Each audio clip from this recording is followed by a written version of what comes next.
October was a bit of an iffy month as far as reading is concerned for me, but I did manage to read 6 books, so this is my October wrap up. Let's do this.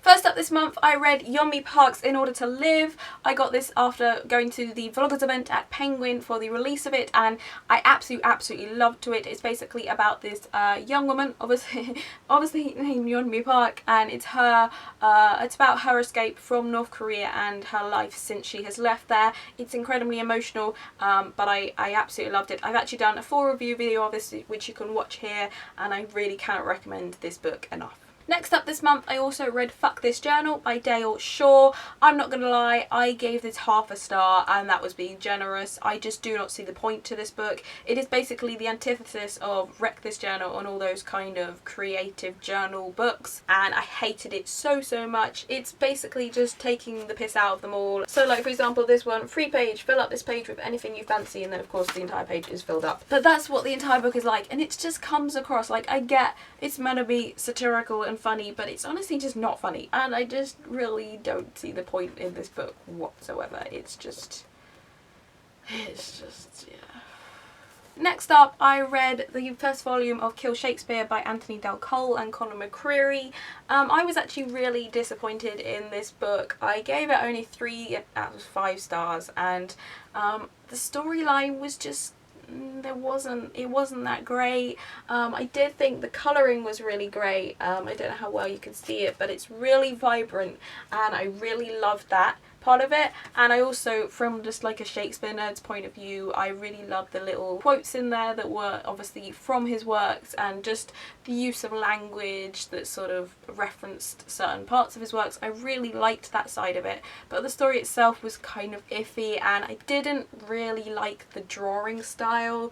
I don't really like graphic novels that have that really kind of thick outline of characters, or just that there's just a lot of black, and it kind of, I felt like it just detracted from what could have been like really beautiful artwork. I just felt like it was too much. And also, I really didn't like how they presented women in this book. I think maybe 95% of the women in this graphic novel are big breasted and very revealing. I don't mind it in moderation, like it's absolutely fine, like a woman is celebrating her own body, that's fine, but this was just too far. Like every page, every time you saw a female character, she was overflowing out of her dress. It was ridiculous. Keeping in the Shakespeare theme, I reread Hamlet this month. I tend to reread this, not gonna lie, every year, at least once a year. It's my favourite Shakespeare play. I don't know how many times I've read it at this point. I absolutely love it. My favourite thing about rereading this play or seeing it again on stage is that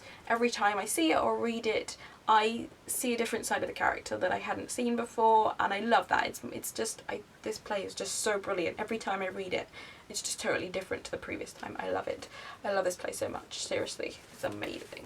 I love it. Going from one Shakespeare that I've read, 10 plus times, to a Shakespeare that I have never read before, and that was The Winter's Tale. I'm going to see it in a couple of weeks. So excited. And I wanted to read it before I saw it, so I did, and I really enjoyed it. I gave it 4 stars, and I just really thought it was a really clever play. It's unlike any other Shakespeare play I've read before, so I really liked it, and I'm going to see it in a couple of weeks, so I'm looking forward to that. Finally this month, I read A Modest Proposal by Jonathan Swift. I got this from Penguin when I went to the Yeonmi Park event. This was really cool. Like, it's just it's basically a political satire on the famine in Ireland, and talking about the way people are forced to live under the government, and it's very critical of like the English government and everything. It was really interesting, and it was actually really appropriately timed, because there's, I'm pretty critical of the current government in England,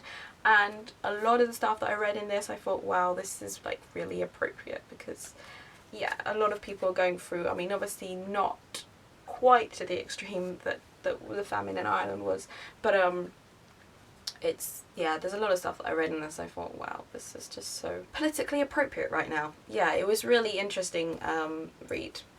yeah. I haven't finished, but I'm also currently reading Girlboss by Sophia Amoroso. I got this again from the Penguin event.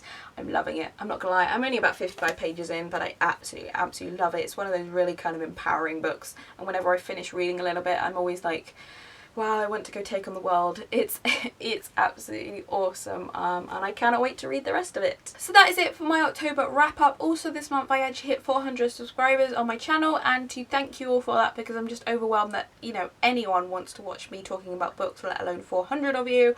I'm running a small giveaway. It's open internationally, but you have to obviously live in a country where the Book Depository will ship to, and you have to be subscribed to my channel, because obviously this is for my subscribers. But if you're watching this, hopefully you are. If you're not, there's a button down there. So the prize is any book of your choice up to £10 on the Book Depository. Good luck, and yeah, thank you so much for subscribing. Like, honestly, I'm really like, yay, thank you guys. That is it for me today. I will see you again soon, but until then, bye!